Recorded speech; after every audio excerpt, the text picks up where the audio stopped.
നയിക്കട്ടെ. അപ്പൊ ദൈവത്തിന്റെ ആത്മാവിനെ കുറിച്ച് സങ്കീർത്തനം കിട്ടിയിരിക്കുന്ന ഒരു ഐഡിയ, ദൈവത്തിന്റെ ആത്മാവ് നല്ല ആത്മാവെന്നാണ്. അപ്പം നമ്മുടെ ആത്മാവിൻ്റെ അവസ്ഥ എന്തായിരിക്കും? കെട്ട ആത്മാവാണ്.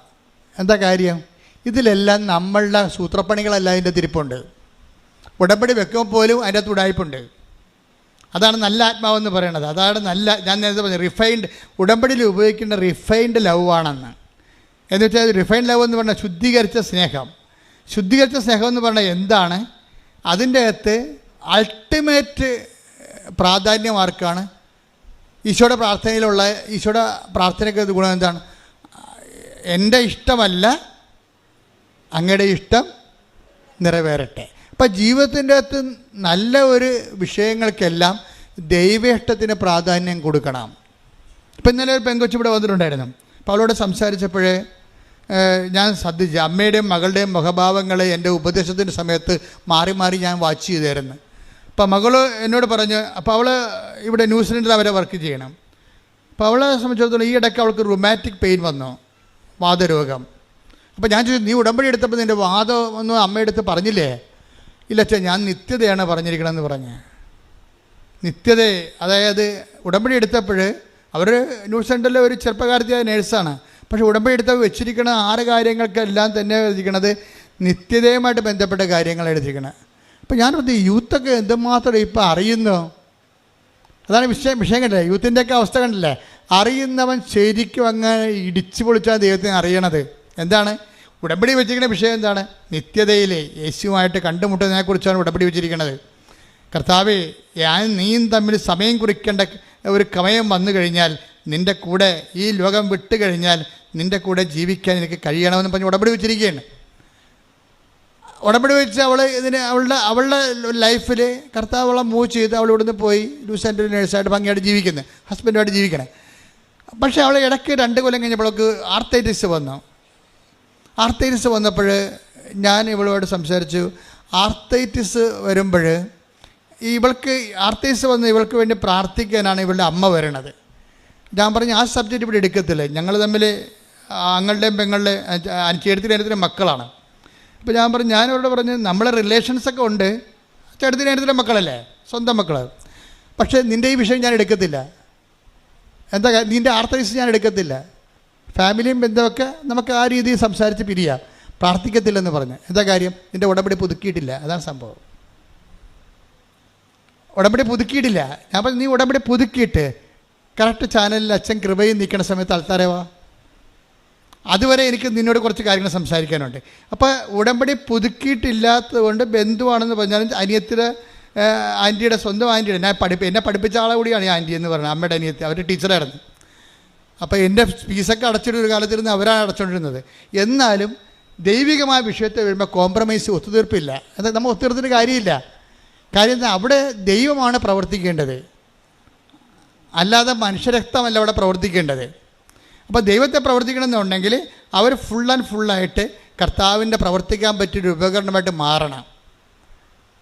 കർത്താവിന് പ്രവർത്തിക്കാൻ പറ്റിയ ഉപകരണമായിട്ട് മാറണം. അപ്പോൾ ഞാൻ കുഞ്ഞിനോട് പറഞ്ഞു, കുഞ്ഞിനിങ്ങനെ അവൾ ഇങ്ങനെ നിത്യത വെച്ച കാരണം എനിക്ക് ഇഷ്ടപ്പെട്ട കാര്യം ഞാൻ അവളോട് സംസാരിച്ചു. നീ ആർത്തൈസിൻ്റെ ഉള്ളിടത്തോളം കാലം ക്രിസ്തു നിൻ്റെ കൂടെ ഉണ്ടെന്ന് നീ കരുതണം. ആർത്തൈസ് നിൻ്റെ ശരീരത്തിൽ ഉള്ളിടത്തോളം കാലം ക്രിസ്തു നിൻ്റെ കൂടെ ഉണ്ടെന്ന് നീ കരുതണം. പിന്നെ പരിശുദ്ധാത്മാവ് എന്നെ വല്ലാതെ അങ്ങോട്ട് തൊട്ടിട്ട് പറഞ്ഞു, എനിക്കും ആർത്തൈസ് ഉണ്ടായിരുന്നു അവളോട് പറയാൻ പറഞ്ഞു. ഞാൻ പറഞ്ഞ്, ക്രിസ്തുവിനും 3 മണിക്കൂർ ആർത്തൈസ് ഉണ്ടായിരുന്നെന്ന് പറഞ്ഞു. എന്താണ്? അവൻ്റെ വെള്ളം, അവൻ്റെ രക്തമെല്ലാം വാർന്നു പോയി കുരിശിൽ കിടന്നില്ലേ? 3 മണിക്കൂർ നേരം അവന് സ്റ്റിഫ്. ഈ ലേഡിക്ക് സ്റ്റിഫാണ്, അവൾക്ക് സ്റ്റിഫുണ്ട്. ചില സമയത്ത് 5 മിനിറ്റ് 10 മിനിറ്റൊക്കെ ഇങ്ങനെ സ്റ്റിഫായി പോകും. അപ്പോൾ ഞാൻ പറഞ്ഞ്, നമ്മുടെ കർത്താവിൻ്റെ ശരീരവും ഒരു ടൈമത്ത് സ്റ്റിഫായിപ്പോയി. അവൻ്റെ ബോഡിയിൽ അവൻ തലേ ദിവസം അവൻ ഭക്ഷണം കഴിച്ചിട്ടില്ല. പത്രോസ് അവനോട് പറയുന്നുണ്ട്, കർത്താവ് അന്ത്യത്താഴം കഴിക്കുന്ന സമയത്ത് എല്ലാവരും കഴിക്കുമ്പോൾ പത്രോസ് പറയുന്നുണ്ട്, കർത്താവ് നീ കഴിക്കണില്ലേ എന്ന് പത്രോസ് പല പ്രാവശ്യം കർത്താവിനോട് ചോദിക്കുമ്പോൾ കർത്താവ് ഇങ്ങനെ കണ്ണൊക്കെ നിറഞ്ഞങ്ങനെ ഇരുന്നിട്ട് പറയും, കഴിക്കും, നാളെ ഈ സമയത്ത് കഴിക്കുമെന്ന് പറയും. നാളെ ഈ സമയത്ത് വെള്ളിയാഴ്ച സന്ധ്യയ്ക്ക് കഴിക്കുമെന്ന്. എവിടെ കഴിക്കുമെന്നാണ് പറയണത്? എൻ്റെ പിതാവിൻ്റെ കൂടെ ഇരുന്നുകൊണ്ട് ഞാൻ സ്വർഗീയ ജെറുസലേമിലെ കർത്താവ് പിതാവിൻ്റെ കൂടെ ഇരുന്നുകൊണ്ട് കഴിക്കുമെന്ന്. എന്താ കാര്യം? എൻ്റെ ഇഷ്ടം നേരത്തെ പറഞ്ഞിട്ടുണ്ട്. എൻ്റെ ഇഷ്ടം. ആരെങ്കിലും ഇവന് ഭക്ഷണം കൊടുത്തിട്ടുണ്ടോ? കൊടുത്ത് കാണുമോ? നീ 10 ദിവസം തന്നെ ഒരിക്കൽ ചോദിക്കും. അപ്പം പറയും, കർത്താവ് പറയും, എൻ്റെ അപ്പൻ്റെ ഇഷ്ടം നിറവേറ്റുകയാണ് എൻ്റെ ആഹാരമെന്ന് പറയും. Take the bread of God. ശ്രദ്ധിക്കട്ടെ. Hallelujah, hallelujah, hallelujah, hallelujah. യേശുവേ നന്ദി. Hallelujah, hallelujah. ആരാധന, ആരാധന. യോഹന്നാൻ 4:34. യോഹന്നാൻ 4:34. യേശു പറഞ്ഞു, എന്നെ അയച്ചവന്റെ ഇഷ്ടം പ്രവർത്തിക്കുകയും അവന്റെ ജോലി പൂർത്തിയാക്കുകയുമാണ് എന്റെ ഭക്ഷണം. അപ്പൊ എന്താ ഉദ്ദേശിച്ചത്? നാളെ എൻ്റെ അപ്പൻ്റെ കൂടെ ഇരുന്ന് എനിക്ക് ഭക്ഷണം കഴിക്കാനുണ്ടെന്നാ പറയുന്നത്. 10 ദിവസം കഴിക്കണില്ലേ എന്ന് ചോദിക്കുമ്പോഴേ പട്ടിണി നിന്നുകൊണ്ട് പറയുകയാണ്. നിങ്ങൾ ഓർക്കണം, ഈ കുരിശെല്ലാം ചുവന്നിരിക്കുന്നത് പട്ടിണി കോലമായിട്ട് നിന്നുകൊണ്ടാണ്. എന്തിനാണ് ഇത്രയും വലിയ കുരിശ് എടുത്തെന്ന് ഓർക്കണം. ഇതെല്ലാം നിത്യതയുടെ വിഷയമാണ്. ഞാൻ മാതാവിനെ കണ്ടുകൊണ്ട് തന്നെയാണ് നിങ്ങളെ കണ്ടുകൊണ്ട് ഞാൻ സംസാരിക്കുന്നത്. നിങ്ങൾ നിത്യതയെക്കുറിച്ച് കൂടുതൽ എന്തെങ്കിലും ദൈവം തന്നിട്ടില്ലെങ്കിൽ അത് ദൈവം തരാത്തതാണെന്ന് നിങ്ങൾ മനസ്സിലാക്കിയാൽ മതി. എന്താ കാര്യം? അതിന് പകരം നിങ്ങൾക്ക് തന്നു കാണും. അതിൻ്റെ പേര് നിത്യത എന്നാണ്. കൈയടിക്കട്ടെ.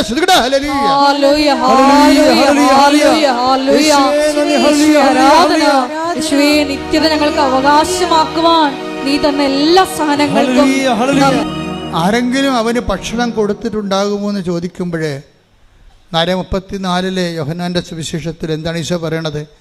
എൻ്റെ പിതാവിൻ്റെ ഇഷ്ടം നിറവേറ്റുകയും അവൻ ഏൽപ്പിച്ച ജോലി പൂർത്തിയാക്കുകയും ചെയ്യുകയാണ് എൻ്റെ ഭക്ഷണം. കുരിശാണ് എൻ്റെ ഭക്ഷണം എന്നാണ് ഈ പറയണത്. കാര്യം കുരിശിൽ അവസാനം പറയുന്ന വാക്ക് എന്താണ്? എല്ലാം പൂർത്തിയായി. എന്നുവെച്ചാൽ അത് തന്നെയാണ് എല്ലാം പൂർത്തിയായെന്ന് അവൻ പറയുമ്പോൾ അപ്പാ എന്നെ ഏൽപ്പിച്ച ജോലിയെല്ലാം പൂർത്തിയായി. ഈ ഭൂമി എന്തിനാണെന്ന് ഈശോയോട് ചോദിച്ചാൽ ഈശോ പറയും, ഈ ഭൂമി അപ്പാ ഏൽപ്പിച്ച ജോലി പൂർത്തിയാക്കാനാണെന്ന് പറയും. അതാണ് ഗെത്സെമനി മുട്ടുകുത്തുമ്പോൾ കർത്താവ് മുട്ടുകുത്തിയ സ്ഥലത്ത് മുട്ടുകുത്തിയവനാണ് ഞാൻ. കാര്യം ഞാൻ ഗെത്സെമനി ചെല്ലുമ്പോൾ കർത്താവിൻ്റെ ഗെത്സെമനിയിൽ പോയി. നിങ്ങളും ഗെത്സെമനി പോയി കാണും പലരും. പക്ഷെ ഞാൻ അവിടെ ഒരു സൂത്രപ്പടി കാണിച്ചു. ഞാൻ കുർബാന ചെല്ലുകയായിരുന്നു ഗെത്സെമനി നിന്നുകൊണ്ട്. അപ്പം ഗെത്സെമനി കുർബാന ചെല്ലണ എൻ്റെ മുമ്പിലാണ് കർത്താവ് മുട്ടുകുത്തി ചോര വീർത്ത സ്ഥലം കിടക്കുന്നത്. അവിടെ പിച്ചള കൊണ്ട് വലിയ ഒരു പുൽക്കിരീടം ഉണ്ടാക്കി വെച്ചിട്ടുണ്ട്. അപ്പോൾ അവിടെ ഒരു പോലീസ് നിൽക്കുന്നുണ്ട്. അയാൾ അങ്ങോട്ട് നോക്കി നിൽക്കുന്ന സമയത്ത് ഞാൻ എൻ്റെ കൂടെ ഉണ്ടായിരുന്ന ആൻ്റണി പയ്യപ്പള്ളി അച്ഛനാണ്. പയ്യപ്പള്ളി അച്ഛന് കുർബാന കൊടുത്തിട്ട് ആൾക്കാർക്ക് കുർബാന കൊടുക്കാൻ പറഞ്ഞു കുർബാന സ്വീകരണത്തിന് സമയത്ത്. അപ്പോൾ അത് കൊടുത്തിട്ട് അച്ഛനെ മുമ്പോട്ട് കയറ്റി വിട്ട്, അല്ലെങ്കിൽ അച്ഛനും പ്രശ്നം ഉണ്ടാക്കുമെന്ന് എനിക്കറിയാം. ഞാൻ പതുക്കെ വന്ന് വെച്ചും ഞാൻ ഒരു നിമിഷം കർത്താവെ സോറി പറഞ്ഞുകൊണ്ട് ഞാൻ ഈ ഗെത്സെമനി കർത്താവ് മുട്ടുകുത്തിയ സ്ഥലത്ത് ഞാൻ എൻ്റെ മുട്ടുകുത്തിയിട്ട് താങ്ക്സ് ലോഡെന്ന് പറഞ്ഞേ, കർത്താവെ നന്ദിയെന്ന്. ഈ ഭൂമിയെ രക്ഷിക്കാൻ വേണ്ടി അവസാനമായി നീ മുട്ടുകുത്തിയ സ്ഥലമാണിത്. ഇവിടെ വന്ന് മുട്ടുകുത്താൻ ഒത്തില്ല, നന്ദിയെന്ന്.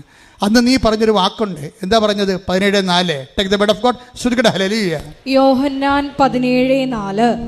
അവിടുന്ന് എന്നെ ഏൽപ്പിച്ച ജോലി പൂർത്തിയാക്കിക്കൊണ്ട് ഭൂമിയിൽ അവിടുത്തെ ഞാൻ മഹത്വപ്പെടുത്തി. അതാണ് അവസാനം പറഞ്ഞ വാക്ക്, ഗെത്സെമനി പറയുന്ന വാക്ക്. എന്താണ്?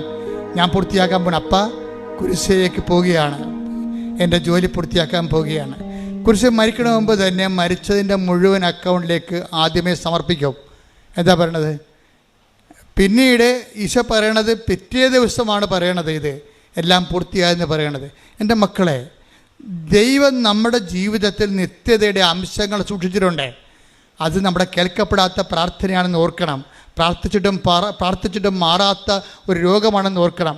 പ്രാർത്ഥിച്ചിട്ടും നന്നാകാത്ത നിൻ്റെ ഹസ്ബൻഡാണെന്ന് ഓർക്കണം. പ്രാർത്ഥിച്ചിട്ടും കിട്ടാത്ത നിൻ്റെ കുഞ്ഞാണെന്ന് ഓർക്കണം.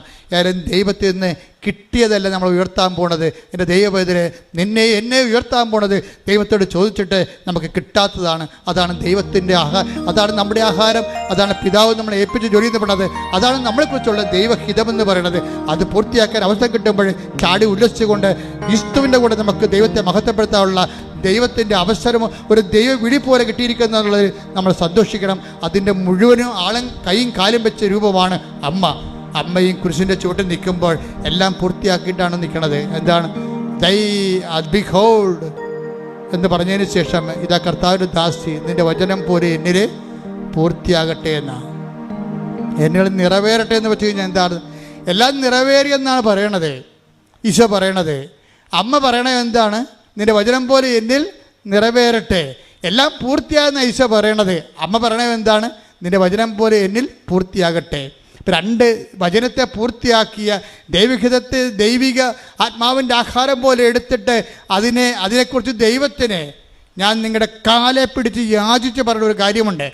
നിങ്ങളുടെ ജീവിതത്തിൽ എന്തെങ്കിലും കാര്യം ദൈവം നിങ്ങൾക്ക് തന്നില്ലെന്ന് വെച്ചുകൊണ്ട് നിങ്ങൾ ഒരിക്കലും ഞാൻ പ്രാർത്ഥിച്ചല്ലോ, ഞാൻ ഉടമ്പടി എടുത്തല്ലോ, ഞാൻ ദൈവത്തിന് വേണ്ടി ജീവിച്ചല്ലോ, എന്നെപ്പോലെ ജീവിക്കാത്ത എത്രയോ പേരെ നീ ഉയർത്തി, എന്നോട് മാത്രമെന്താ നീ എനിക്ക് രോഗം തന്നത്, എന്നോട് മാത്രമെന്താ നീ എൻ്റെ മകനെ ഉയർത്തി വിടാഞ്ഞത് എന്ന് നിങ്ങൾ ദൈവത്തോടൊരു അക്ഷരം മിണ്ടരുത്. ദൈവത്തോട് നമുക്ക് സംഭാഷിക്കാവുന്ന ഏറ്റവും സ്വരം കൂടിയ സംഭാഷണം എന്ന് പറയുന്നത് ഒരു മൗനമാണ്. അത് വെറും മൗനമല്ല, മറിയത്തിൻ്റെ മൗനം. കൈയടിക്കട്ടെ, ശ്രുതിക്കട്ടെ. ഹല്ലേലൂയ, ഹല്ലേലൂയ, ഹല്ലേലൂയ, ഹല്ലേലൂയ, ആരാധന, ഹല്ലേലൂയ, ശ്രുതിക്കട്ടെ. Hallelujah, hallelujah, hallelujah. മഹത്വം, ആരാധന. എന്നെ ഏറ്റവും കൂടുതൽ സന്തോഷിപ്പിക്കുന്ന ഒരു വാക്ക് എന്താണെന്നറിയാവോ? കർത്താവിൻ്റെ 6:33 മത്തായിയുടെ സുവിശേഷം. എന്താ പറയണത്? ഇതൊക്കെ നിങ്ങൾക്ക് ആവശ്യമാണെന്ന് എൻ്റെ സ്വർഗസ്ഥനായ പിതാവിനെ അറിയാം. അപ്പം ഇതൊക്കെ നിങ്ങൾക്ക് ആവശ്യമാണെന്ന് എൻ്റെ എന്ന് പറഞ്ഞ ഇതൊക്കെ നിങ്ങൾക്ക് ആവശ്യമാണെന്ന് എൻ്റെ സ്വർഗസ്ഥനായ പിതാവിന് അറിയാം. നമ്മുടെ ആവശ്യങ്ങളെല്ലാം ആർക്കറിയാവുന്നതാണ്? സ്വർഗസ്ഥനായ പിതാവിന് അറിയാം. ഈശോയ്ക്ക് മാത്രമല്ല കേട്ടോ. ഞാൻ എപ്പോഴും അമ്മ പ്രത്യക്ഷപ്പെട്ടിട്ട് ദുരന്തമുണ്ടാകുമ്പോൾ പ്രാർത്ഥിക്കണം എന്ന് പറയുമ്പോൾ ഞാൻ എൻ്റെ കൂടെയുള്ള ഫസ്റ്റ് ക്രൂസിനോടൊക്കെ പറയും, ഇത് അമ്മ ഏകപക്ഷീയമായി എടുത്ത തീരുമാനമൊന്നുമല്ല. അപ്പായോട് കൺസൾട്ട് ചെയ്തിട്ടാണ്, ഈശോയോട് കൺസൾട്ട് ചെയ്തിട്ടും അപ്പായോട് കൺസൾട്ട് ചെയ്തിട്ടുമാണ് കൃപാസനത്തിൽ പ്രത്യക്ഷപ്പെട്ടിരിക്കുന്നത്. എന്താ കാര്യം? ഒരു കൊന്തയും പിടിച്ചോണ്ടോ കൊച്ചിനെയും പിടിച്ചോണ്ടൊന്നും അല്ല വന്നിരിക്കണത്. സീരിയസ് സബ്ജക്റ്റാണ് ഡീൽ ചെയ്യണത്. ദുരന്തമുണ്ടാകുമ്പോൾ പ്രാർത്ഥിക്കുന്നത്, മനുഷ്യരാശിയോട് സംസാരിക്കണത്, അത് കാണിക്കണത് കാലത്തെ നെഞ്ചിൽ ചാർത്തിക്കൊണ്ടാണ് കാണിക്കണത്.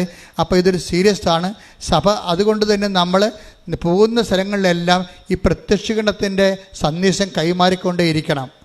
എന്താ കാര്യം? അതുപോലെ തന്നെ കാര്യം, ഇതൊക്കെ നിങ്ങൾക്ക് ആവശ്യമാണെന്ന് എൻ്റെ സ്വർഗസ്ഥനായ പിതാവിന് അറിയാവുന്നവൻ. അപ്പം പിതാവിനോട് ചോദിച്ചിട്ട് തന്നെയാണ് കൃപാസനത്തിൽ പ്രത്യക്ഷപ്പെട്ടത് തന്നെയാണ് ഞാൻ കരുതുന്നത്. എന്താ കാര്യം വെച്ച് കഴിഞ്ഞാൽ, നമ്മളുടെ IELTS, നമ്മുടെ കാനഡയും, നമ്മളുടെ ലോണും ഇതൊക്കെ നിങ്ങൾക്ക് ആവശ്യമാണെന്ന്, അതൊക്കെ അതിൽ രക്ഷപ്പെടട്ടെ നമുക്ക്. അതായത് എന്തെങ്കിലും കളവും വരെയായിട്ട് നടന്നൊരു കാര്യമുണ്ടോ? മര്യാദയ്ക്ക് ജീവിക്കണ്ടേ? ദൈവത്തിൻ്റെ മക്കളല്ലേ. അപ്പോൾ അതുകൊണ്ട് ദൈവത്തിൻ്റെ മക്കൾ ദൈവത്തിനെ പോലെ മാന്യമായിട്ടൂടെ ജീവിക്കണം. പിന്നെ അതിൻ്റെ അകത്തൊരു അറ്റാച്ച്മെൻറ്റ് ഉണ്ടാകരുതെന്ന് മാത്രമേ ഉള്ളൂ. നമുക്ക് മാന്യമായിട്ട് ഇവിടെ ജീവിക്കുന്നതിൽ ചില ആൾക്കാർക്ക് പറ്റുന്ന പ്രശ്നം നല്ല ആത്മാവല്ലെന്നാ ഉള്ളത്. ഈ മാന്യമായിട്ട് ജീവിക്കുന്നില്ലേ, പക്ഷെ അതായത് ഈ മാന്യമായിട്ട് ജീവിക്കാൻ വേണ്ടി നമ്മൾ ഭൗതികമായ ആനുകൂല്യങ്ങളും ഭൗതിക സാഹചര്യങ്ങളുടെ അപ്ഡേഷൻസൊക്കെ വരുത്തുമ്പോൾ ഉണ്ടാകുന്ന പ്രശ്നം, നമ്മളുടെ ഈഗോയും അതിൻ്റെ കൂടെ അങ്ങ് വളരുന്നുണ്ട്. എന്നിട്ട് മറ്റുള്ളവരെക്കാൾ നമ്മൾ കേവന്മാരാണെന്ന് അവിടെ മേൽ അടിച്ചേൽപ്പിക്കുന്നുണ്ട്. അതാണ് പ്രശ്നം. നിങ്ങൾക്കറിയാവില്ല, ചില സ്നേഹം പോലും, അമിതമായ സ്നേഹമെന്ന് പറയണത് അമിതമായ അധികാരമാണ്. അതാണ് വിഷയം. അതുപോലെ തന്നെയാണ് ഇതിനകത്ത് വരണത്. എന്ന് വെച്ച് കഴിഞ്ഞാൽ അതുപോലെ തന്നെ സംഭവിക്കുന്നതാണ്. നമ്മൾക്ക് ഒരു കാര്യത്തോട് അറ്റാച്ച്മെൻ്റ് ഉണ്ടെങ്കിൽ അതിൻ്റെ അർത്ഥം, അതിൻ്റെ ഓപ്പോസിറ്റ് ദൈവത്തോട് ഡിറ്റാച്ച്മെൻ്റ് ഉണ്ടെന്ന് അതിൻ്റെ അർത്ഥം. അതുകൊണ്ടാണ് പ്രണയത്തേക്ക് ഞാൻ കണ്ണുടച്ച് അങ്ങോട്ട് സപ്പോർട്ട് ചെയ്യാത്തതിൻ്റെ കാര്യം അതാണ്. പ്രണയത്തേക്ക് ഞാൻ കണ്ണുടച്ച് സപ്പോർട്ട് ചെയ്യാത്ത കാരണം ആത്മീയ അപകടം അതിലുള്ളത് കൊണ്ടാണ്. കാര്യം നിങ്ങൾ ദൈവത്തിന് കൊടുക്കുക. പള്ളി വന്നാലും നിങ്ങൾ എന്ത് ചെയ്യും? പള്ളി എത്രയും വേഗം പള്ളി അവസാനിപ്പിച്ചിട്ട് സിമിത്തേരി പോയി ആണും പെണ്ണും കൂടി കൊച്ചിൻ്റെ ചവിട്ടിരുന്നുണ്ട് അമ്മേനെ ചത്തവൻ്റെ കുറിച്ച് ചാരിന്നുകൊണ്ട് സംസാരിക്കും. അതാണ് പ്രശ്നം. എന്നുവെച്ചാൽ ദൈവത്തിന് കൊടുക്കേണ്ട സ്ഥലത്ത് ദൈവത്തിന് കൊടുക്കാതെ നിങ്ങളുടെ ബോഡി മാംസമായ കാര്യങ്ങൾക്ക് വേണ്ടി ദൈവത്തിന് നിങ്ങൾ ഡീപ്രമോട്ട് ചെയ്യും. അതുകൊണ്ടാണ് ഞാൻ ഇങ്ങനെയുള്ള പരിപാടികൾ കുടുംബ പ്രാർത്ഥനയ്ക്ക് വിളിക്കുമ്പോൾ വരാം അവളിങ്ങനെ കമന്ന് കിടന്നുകൊണ്ട് മൊബൈൽ വെച്ചുകൊണ്ട് ചോറുണ്ടാ കുളിച്ചാ അതൊക്കെ ചോദിച്ചുകൊണ്ടിരിക്കുകയാണ്. എപ്പോഴല്ല അതും ചോദിക്കണത് ഇത് തന്നെയാണ് കുളിച്ചാന്ന്. അവൻ അടുത്ത് വരുമ്പോൾ ഇവക്ക് മണമായിരിക്കും, അതുകൊണ്ടാണ് കുളിച്ചാന്ന് ചോദിക്കണത്. എന്ത് വേണ്ട. അപ്പോൾ ഇതൊക്കെ ഈ പ്രാർത്ഥനയുടെ ദൈവത്തോട് സംസാരിക്കേണ്ട സമയത്ത് ഇവള് കുളിച്ചിട്ട് തന്നെ വർഷങ്ങളായി, എന്നിട്ട് അവൻ കുളിച്ചാന്ന് ചോദിച്ചുകൊണ്ടിരിക്കുകയാണ്. അതെന്താ പ്രോബ്ലം എന്ന് വെച്ച് കഴിഞ്ഞാൽ, ഞാൻ പറഞ്ഞതിൻ്റെ അർത്ഥം നിങ്ങൾക്ക് മനസ്സിലായ, ഈ പ്രേമത്തിൻ്റെ സംഭവം ബാക്ടീരിയ വൈറസ് തലക്കടിച്ച് കഴിഞ്ഞാൽ ശരിക്കും പറഞ്ഞാൽ പിന്നെ ഒരു ഫോബിയ ഉണ്ടാവും. ഈ പേപ്പട്ടിയുടെ തലയിൽ വൈറസ് കയറി കഴിഞ്ഞാൽ വെള്ളം കണ്ട അറച്ചറച്ച് മാറും. അതുപോലെ അറ്റാച്ച്മെൻറ്റ് കൂടിക്കഴിഞ്ഞാൽ പ്രാർത്ഥന കാണുമ്പോൾ അറച്ചറച്ച് മാറും.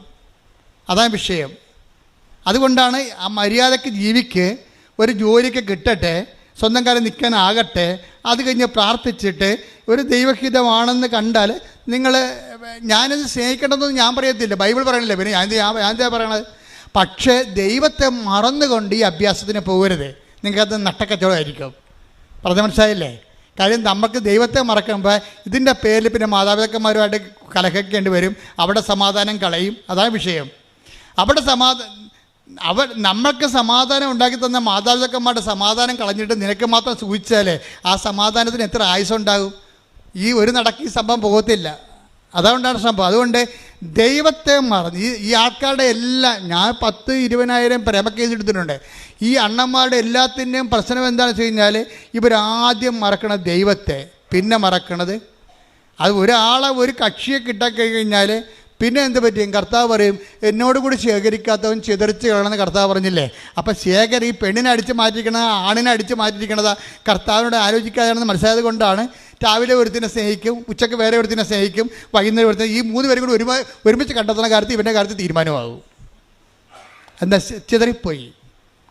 എത്ര ഡൈവേഴ്സുകൾ ഉണ്ടായിരിക്കണത് ഈ ചിതറിപ്പോയതാണ് കാര്യം. എന്നോട് കൂടെ ശേഖരിക്കാത്തവൻ ചിതറിച്ച് കളയുന്നു. അല്ലെങ്കിൽ നിങ്ങളെ ഞാൻ അറേഞ്ച്ഡ് പേരും വലിയ മഹത്വമൊന്നും പറയണില്ല. ഞാൻ പറയണത് ഇത്രയേ ഉള്ളൂ, നിങ്ങളുടെ സ്നേഹം വിശുദ്ധമാകണം. നല്ല ആത്മാവെന്ന് പറയണില്ലേ? നല്ല ആത്മാവെന്ന് പറഞ്ഞാൽ ദൈവത്തെ കക്ഷി ചേർക്കണം. ദൈവത്തിൻ്റെ ആത്മാവെന്ന് വരുമ്പോൾ എന്തുകൊണ്ടാണ് ഈ സങ്കീർത്തനം നല്ല ആത്മാവെന്ന് പറയണത്? ദൈവത്തിൻ്റെ ആത്മാവ് മാത്രമേ നല്ല ആത്മാവുള്ളൂ. ബാക്കിയെല്ലാം ആത്മാവിൽ ദൈവത്തേക്കാൾ പ്രാധാന്യം സ്വന്തമായ താല്പര്യങ്ങൾക്കും സുഖങ്ങൾക്കുമായിരിക്കും. അത് നല്ല ആത്മാവല്ല. That is attached this world. ദൈവത്തെ അറ്റാച്ച് ചെയ്യുമ്പോൾ, ദൈവത്തോട് അറ്റാച്ച് ചെയ്യാത്ത കൊണ്ട് തന്നെ അതിൻ്റെ അകത്ത് നന്മ പോകും. അതുകൊണ്ടാണ് ദൈവം മാത്രമേ നല്ലവനുള്ള നീശ പറയത്തില്ലേ? ശ്രദ്ധിക്കണം.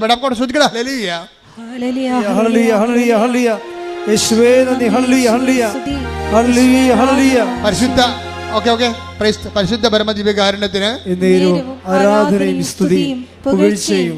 പരിശുദ്ധ പരമദിവ്യകാരുണ്യത്തിന് ആരാധനയും സ്തുതിയും പുകഴ്ചയും. ഇപ്പോൾ നമ്മൾ സംസാരിക്കുന്ന വിഷയം എന്ന് പറയുന്നത്, ഉടമ്പടിയിലൂടെ നമ്മളൊരു ബയലാറ്ററൽ എഗ്രിമെൻ്റ് ചെയ്യണം. എന്ന് വെച്ചാൽ നമ്മൾ ദൈവമായിട്ട് അറ്റാച്ച് ചെയ്യണം. ജീവിതം അറ്റാച്ച് ചെയ്യണമെന്ന് വെച്ച് കഴിഞ്ഞാൽ അടുപ്പിക്കുക ദൈവമായിട്ട്. ദൈവത്തിന് ഫസ്റ്റ് റെഫറൻസ് കൊടുക്കുകയാണ്. ഫസ്റ്റ് റെഫറൻസ് കൊടുത്തു കഴിഞ്ഞാൽ പിന്നെ ഉള്ള പ്രശ്നം എന്ന് വെച്ച് കഴിഞ്ഞാൽ, ഇപ്പം നിങ്ങൾ എൻ്റെ മുറിയിൽ അങ്ങനെ ഞാൻ ആരെയും കയറ്റാറില്ല. അല്ലേക്കുള്ള എൻ്റെ ക്രൂസ് വളരെ എൻ്റെ പ്രോജക്റ്റ് ചെയ്യുന്നവരായിരിക്കണം. എനിക്ക് അവരോട് ഡിസ്കഷൻ ചെയ്യാനുള്ള എന്തെങ്കിലും സീരിയസ് സബ്ജക്റ്റ് ഉണ്ടാകണം. അല്ലാത്തൊരു തരം ചില സമയത്ത് വല്ലവരുടെ കൂടെ ആരെങ്കിലുമൊക്കെ കയറി വരും. വേറെ ചില പ്രധാനപ്പെട്ട കക്ഷികൾ ചില സീരിയസ് ടോക്കുകൾ നടത്താൻ വേണ്ടി വരുമ്പോൾ, മര്യാദ ഉള്ളവരാണെങ്കിൽ ഫോൺ വരുമ്പോൾ അവർ, അച്ഛാ ഇത് സീരിയസ് ഫോണാണ്, ഞാൻ ഇന്ന് എടുത്തോട്ടെ എന്ന് ചോദിച്ചിട്ട് പുറത്തോട്ട് പോകും. ചില ആൾക്കാർ അവിടെ ഇരുന്ന് ഫോൺ ചെയ്യും എൻ്റെ മുമ്പിലിരുന്ന്. അപ്പം അവരുടെ കാര്യത്തിൽ തീരുമാനമാകും. പിന്നെ എന്താണ്, ഞാൻ 5 മിനിറ്റുള്ള ചാപ്റ്റർ ക്ലോസ് ചെയ്യും, അയാളെ പുറത്താക്കും. എന്താ കാര്യം? അയാൾ എൻ്റെ അടുത്ത് ഇരുന്നുകൊണ്ട് വേറെ ആൾക്കാരെ വിളിക്കുകയാണ്. ഇതുപോലെയാണ് പ്രാർത്ഥനയുടെ വിഷയം. പ്രാർത്ഥനയിൽ നിങ്ങൾ നിൽക്കുമ്പോൾ അതിനകത്ത് നിന്നുകൊണ്ട് പ്രാർത്ഥനയേക്കാൾ ദൈവത്തേക്കാൾ പ്രാധാന്യമുള്ള വേറെ വിഷയങ്ങൾ നിങ്ങൾ 1ാം സ്ഥാനം കൊടുത്തു കഴിഞ്ഞാൽ ഉടമ്പടി നിങ്ങളുടെ ഉടായ്പാവും. അത് ഭയങ്കര സീരിയസ് വിഷയമാണ്. ഭയങ്കര, അതായത് ഇത് ഞാനായിട്ട് ഉണ്ടാക്കിയതൊന്നുമല്ല കേട്ടാ. ഈ പ്രശ്നം നമുക്കുള്ളത് കാരണമാണ് കൽപ്പന എഴുതിയപ്പോഴും പറഞ്ഞു, നിൻ്റെ കർത്താവ് ദൈവം ഞാനാകുന്നു, ഞാൻ അല്ലാതെ. അതാണ് ഈ വേറൊരു ദൈവം ഇടയ്ക്ക് കയറി വരും. അത് ലവ് അഫെയറിലും ഉണ്ടാവും. വേറെ ദൈവമായിട്ട് നിങ്ങളുടെ പ്രണയ സഖാവ് കയറി വരും. അതാണ് വിഷയം. വേറെ ദൈവമായിട്ട് തരും. കാര്യം അവനാണ് തീരുമാനിക്കുന്നത്, അല്ലെങ്കിൽ അവളാണ് തീരുമാനിക്കുന്നത് നമ്മൾ പള്ളിയിൽ പോകണ വേണ്ടേന്ന് പറഞ്ഞ പോലെ. അതാ നമ്മൾ കുമ്പസാരിക്കണ വേണ്ടേന്ന് തീരുമാനിക്കണ ആരാണ്? കുമ്പസാരിച്ചാൽ പിന്നെ ഇവൻ്റെ തോണ്ടലും തൊടിയിലൊന്നും നടക്കത്തില്ലാത്തത് കൊണ്ട് അവളോട് പറയുന്നത് കുമ്പസാരിക്കണമെന്ന് പറയും. ആ പന്നി പറയണം മാത്രമേ ഇവിടെ കേൾക്കത്തുള്ളൂ. തീർന്നില്ല, ഇവിടെ കാര്യത്തിൽ തീരുമാനമായില്ലേ? This is situations. അപ്പോൾ ഇതിൻ്റെ പ്രാക്ടിക്കൽ സൈഡ് ഒരു പക്ഷേ ദൈവത്തിന് ഗെറ്റ് ഔട്ട് അടിക്കണപ്പോൾ അതാണ്. അതുകൊണ്ട് തന്നെ ഉടമ്പടിയിലുള്ള മക്കൾ വളരെ സൂക്ഷിച്ച് വേണം ഇക്കാലങ്ങളിൽ നിനക്ക് ഫ്രെയിം ഓഫ് റെഫറൻസിൽ ഫസ്റ്റ് റെഫറൻസ് നിന്റെ ദൈവം തന്നെയായിരിക്കണം. പ്രാർത്ഥിക്കുക, കർത്താവായ ദൈവമേ, എൻ്റെ ജീവിതത്തിന്റെ എല്ലാ കാലങ്ങളിലും ദൈവത്തിന്റെ വചനങ്ങൾക്ക് ഒന്നാം സ്ഥാനം കൊടുത്തുകൊണ്ട് ജീവിക്കാൻ ഉടമ്പടിയുടെ ഉത്സാഹത്തോടെ ജീവിക്കാൻ എന്നെ സഹായിക്കണമേ. ശ്രുതികട ഹല്ലേലൂയ.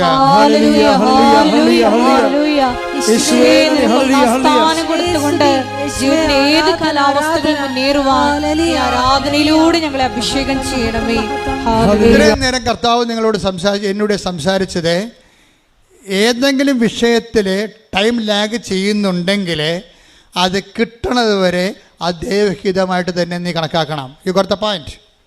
മനസ്സിലായില്ലേ? ഏതെങ്കിലും കാര്യത്തിൽ നിങ്ങൾക്കറിയാം ഇത് കൃപാസനമാണ്. ഈ ഭൂമിക്ക് മുകളിൽ ഒരു ദിവസം മുഴുവനും നിന്ന് സാക്ഷ്യം പറയുന്ന ലോകത്തിലെ ഏക ഇടമാണിത്.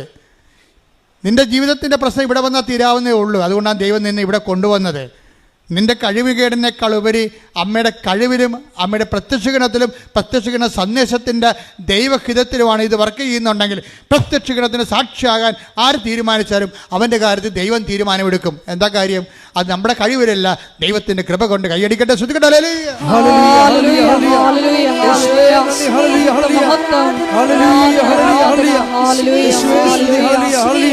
കാരണത്തിന് ആരാധനയും സ്തുതിയും അതുകൊണ്ട് ഞാൻ നിങ്ങളോട് വളരെ വിനയത്തോടെ അപേക്ഷിക്കുകയാണ്, ഒരു കാരണവശാലും ദൈവത്തിനോട് എതിർത്ത് ഒരു വാക്കും പറയരുത്. ഇൻ കേസ് അങ്ങനെ പറഞ്ഞാൽ പോലും സോറി പറയണം. എന്താ കാര്യത്തിൽ? അമ്മ ഒരിക്കൽ ഈശോയോട് ചോദിച്ചായിരുന്നു, ഈശോ നീ എന്തിനാ ഞങ്ങളോട് ഇങ്ങനെ ചെയ്തത്? കാര്യം കാണാതെ പോയില്ലേ. അപ്പോൾ ദേവാലയത്തിൽ പോയി ഒരു ദിവസത്തിന് ശേഷമല്ലേ അമ്മ കണ്ടുമുട്ടിയത്. അപ്പം അമ്മയ്ക്ക് ഭയങ്കര വിഷമമായി. ഒരു സോറി പോലും പറയാതെ ഈശോ ഇവിടെ തങ്ങിയില്ലേ. അങ്ങനെ ആദ്യമായിട്ട് ചെയ്യണതാ. അതുകൊണ്ട് അമ്മയ്ക്ക് ഭയങ്കര വിഷമമായി. ഒന്നാമത് കാശും കയ്യിലില്ല, തിരിച്ചു പോകാനുള്ള കാശും കൊണ്ടാണ്, മിനിമം കാശും കൊണ്ടല്ലേ ഈ കാർപ്പൻ്ററിൻ്റെ വൈഫ് വരണത്. അങ്ങേരെ ഉടിയും കൊട്ടുപൊടിയും എടുത്തിട്ടല്ലേ കഞ്ഞി വെച്ച് പോണത്. അതിൻ്റെ അകത്തുനിന്ന് ബാക്കിയുള്ള നക്കാപ്പിച്ച കാഴ്ച പിടിച്ച് വെച്ചിട്ടാണല്ലോ ഒരു കൊല്ലം കഴിയുമ്പോൾ പള്ളി കൂശി പൊട്ടിച്ച് പള്ളിയെ വന്നത്. എന്നിട്ട് ഇപ്പോൾ ഇരട്ടിപ്പണിയായില്ലേ. ആലപ്പുഴയിൽ നിന്ന് തൃശ്ശൂർ വരെയുള്ള യാത്ര ഉണ്ട്. തൃശ്ശൂർ എത്തിയിട്ട് ഈശോ അവിടെ നിന്ന് അമ്മ എറണാകുളത്ത് എത്തിയപ്പോഴാണ് അറിയണത് ഈശോ ഇവിടെ ഇല്ലെന്ന്. പിന്നെ തിരിച്ചു പോയി. അപ്പോൾ അങ്ങോട്ടും ഇങ്ങോട്ടും ഇരട്ടി യാത്രയായി. അപ്പോൾ ഈശോ അമ്മ ചോദിക്കും, എന്താ ഈശോ ഇങ്ങനെ ഞങ്ങളോട് ചെയ്തത്? നിൻ്റെ അപ്പ എന്തുമാത്രം വിഷമിക്കണമെന്നറിയാവോ? ഞങ്ങൾ എന്തുമാത്രം വിഷമിച്ചെന്നറിയാം. അപ്പോൾ ഈശോ എന്ന് പറയും, എന്താ കാര്യം? ചില കാര്യങ്ങൾക്ക് ദൈവത്തിന് നമ്മളോട് പറയാൻ പറ്റത്തില്ല. സ്വന്തം മകനാണെങ്കിലും പറയാൻ പറ്റത്തില്ല. അപ്പോൾ ചില കാര്യം ദൈവം നമ്മളോട് പറയത്തില്ല. എന്തുകൊണ്ട് അങ്ങനെ ചെയ്തെന്ന് നിങ്ങൾ ചോദിക്കരുത്. കാര്യം ഈശോയ്ക്ക് വേണമെങ്കിൽ സോറി പറയാമായിരുന്നു, പറഞ്ഞില്ല. എന്നിട്ട് എന്താ പറഞ്ഞത്? നിങ്ങളറിയണം. എന്തറിയണം? ദൈവഹിതം നിങ്ങളറിയാൻ ബാധ്യസ്ഥയാണ്. ഞാൻ എൻ്റെ പിതാവിൻ്റെ കാര്യത്തിൽ ആകേണ്ടവനാണെന്ന് നിങ്ങൾക്ക് അറിയില്ലേ എന്ന് വെച്ച് കഴിഞ്ഞാൽ, നിങ്ങൾ ഉടമ്പടി എടുത്ത് ദൈവത്തിൻ്റെ അമ്മയുടെ അപ്പൻ്റെ വചനത്തിൻ്റെ നടപ്പിൽ വരുത്തുന്ന ആൾക്കാരുടെ ഉയരുമ്പോൾ ചില കാര്യങ്ങൾ ദൈവഹിതത്തിന് വിടണമെന്ന് നിങ്ങൾക്കറിയണം. അതുകൊണ്ട് ചില കാര്യങ്ങൾ ദൈവം നിങ്ങൾക്ക് ചെയ്തു തരാത്തത് എന്താണെന്ന് നിങ്ങൾ ദൈവത്തോട് ചോദിക്കരുത്. അമ്മ പക്ഷേ ചോദിച്ചു കഴിഞ്ഞപ്പോൾ അമ്മയ്ക്ക് മനസ്സിലായി അങ്ങനെ ചോദിക്കേണ്ടിയില്ലായിരുന്നെന്ന്. വീട്ടിൽ വന്നപ്പോൾ എന്ത് ചെയ്ത്? ഹൃദയത്തിൽ സംഗ്രഹിച്ചു. അതിന് മറുപടി ചോദിച്ചില്ല. നീ എന്താ എന്നോട് അങ്ങനെ ചോദിച്ചത് അവിടെ വെച്ച്? നിൻ്റെ നീ പറയാതെ നിൻ്റെ ഹിതം നീയല്ലേ ദൈവം? ഞാൻ നിന്നെ പെറ്റെടുക്കാൻ വേണ്ടി ദൈവം എന്നെ ഉപകരണമാക്കിയല്ലേ. നിനക്കൊരു വാക്കിന് പറഞ്ഞാൽ കുഴപ്പമൊന്നുമില്ല. ഞാനല്ല അങ്ങനെ ഒന്നും ചോദിച്ചില്ല. ഈശോയോട് വീട്ടിൽ വന്ന് തർക്കുത്തരം പറയാൻ അമ്മ തയ്യാറായില്ല. അതിന് പകരം എന്താ ചെയ്തത്? അവളെ ഹൃദയത്തിൽ സംഗ്രഹിച്ചു. ചില കാര്യങ്ങൾ ദൈവത്തിൽ നമ്മളോട് പറയാൻ പറ്റത്തില്ല, നമ്മൾക്ക് ഹൃദയത്തിൽ സംഗ്രഹിക്കാൻ പറ്റത്തേ ഉള്ളൂ. അതാണ് നിൻ്റെ അന്നന്ന് വേണ്ട ആഹാരം, അതാണ് ദൈവഹിതം, അതാണ് നിൻ്റെ നല്ല ആത്മാവിലേക്ക് നീ സഞ്ചരിച്ചെത്തുന്നതിൻ്റെ സൂചന. കൈയടിക്കട്ടെ.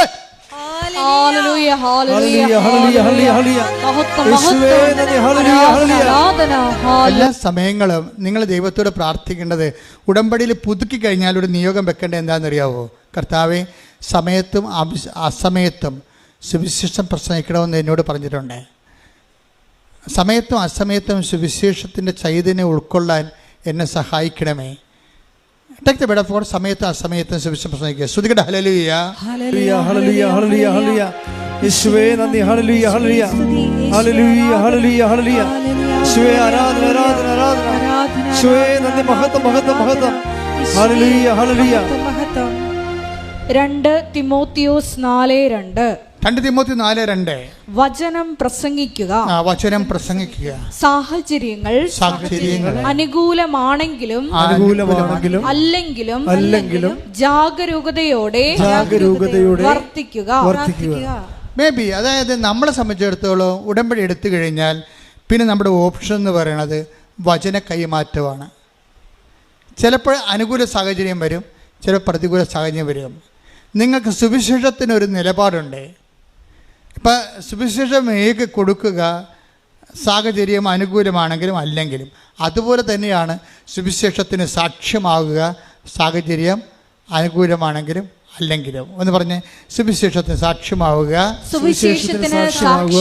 സാഹചര്യം അനുകൂലമാണെങ്കിലും അല്ലെങ്കിലും.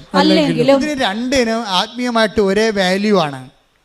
അനുകൂല സാഹചര്യത്തിൽ നീ സുവിശേഷത്തിന് സാക്ഷിയാകണതിനും 10 മാർക്കുണ്ട്. പ്രതികൂല സാഹചര്യത്തിൽ നീ സുവിശേഷ സാക്ഷിയാകണതിന് ചിലപ്പോൾ 15 മാർക്ക് കിട്ടുമെന്ന് വരികയാണ്. അപ്പം സാഹചര്യത്തെ സംബന്ധിച്ചിടത്തോളം നല്ല പ്രധാനപ്പെട്ട സാഹചര്യം എന്ത് സംഭവിക്കാം. ചിലപ്പോൾ നീ ഒരു ഭർത്താവ് മരിച്ച വിധവയായിരിക്കാം. ചിലപ്പോൾ നീ 2 അബോർഷൻ കഴിഞ്ഞിട്ടുള്ള ഇങ്ങനെ കൂടെ അബോർഷൻ ടെൻഡൻസി കാണിക്കുന്ന ഒരു ഗർഭപാത്രമൊക്കെ നിനക്കുള്ളത്. സാഹചര്യം എന്തുമാകാം നിൻ്റെത്. പക്ഷേ ഇതെല്ലാം കഴിഞ്ഞിട്ട് വയറെ പൊത്തി പിടിച്ച് ദൈവത്തിൻ്റെ തന്തയ്ക്ക് വിളിച്ചിട്ട് കാര്യമില്ല. എന്താ ചെയ്യേണ്ടത്? കർത്താവേ, ഞാൻ നിൻ്റെ മുമ്പിലൂടെ പോവുകയാണ്. കാര്യം ഉടമ്പടി ചെയ്യുമ്പോൾ ആദ്യം പറഞ്ഞത് എന്താണ്? ദാവീദ് പറഞ്ഞതും എബ്രഹാം പറഞ്ഞതും ഒരു കാര്യമാണ്. എന്താണ്? ദാവീദിനോട് എബ്രഹാത്തിനോട് ദൈവം പറഞ്ഞത് എന്താണ്? നീ എൻ്റെ മുമ്പാകെ ഉണ്ടാകണം, സാഹചര്യം അനുകൂലമായാലും പ്രതികൂലമായാലും. മനസ്സിലായോ? വേറെ കണ്ടവൻ്റെ പുറകെ മുമ്പേ പോയി നിൽക്കരുതെന്ന് അർത്ഥം. Take the bed of God 17:3. ശ്രുതിക്കട്ടെ ഹല്ലേലൂയ. ഉൽപ്പത്തി 17:1. അബ്രാമിന് 99 വയസ്സായി കർത്താവ് പ്രത്യക്ഷപ്പെട്ട് അവനോട് അരുളി ചെയ്തു, സർവശക്തനായ ദൈവമാണ് ഞാൻ, എന്റെ മുമ്പിൽ വ്യാപരിക്കുക, കുറ്റമറ്റവനായി വർത്തിക്കുക. ഇതിന്റെ വിഷയം എന്ന് വെച്ച് കഴിഞ്ഞാൽ